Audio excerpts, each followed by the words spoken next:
Hi అండి, అందరికీ నమస్కారం. Welcome back to my channel. మీరు ఇంట్లోనే ఉండే మల్టీగ్రెయిన్ గోధుమ పిండి అనేది ప్రిపేర్ చేసుకోవాలనుకుంటున్నారా? కానీ మీకు ప్రాసెస్ అనేది తెలియదా?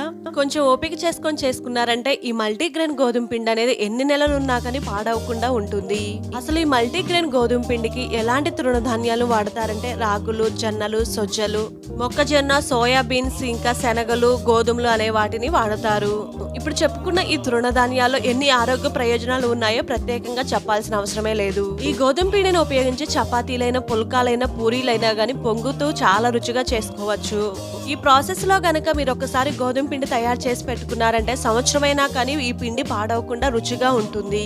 చెప్పుకున్నటువంటి ఈ తృణధాన్యాలను ఏవేవి ఎంతెంత క్వాంటిటీలో వెయ్యాలో తెలియాలంటే ఈ వీడియోలో నేను డిస్క్రిప్షన్ బాక్స్ లో పూర్తి వీడియో ఇస్తాను. మీరు కూడా డీటెయిల్ గా తెలుసుకొని ఇంట్లోనే మల్టీగ్రెయిన్ గోధుమ పిండి అనేది తయారు చేసుకోవచ్చు. వీడియో నచ్చితే తప్పకుండా సబ్స్క్రైబ్ చేసి ఫుల్ వీడియో కోసం చూడండి.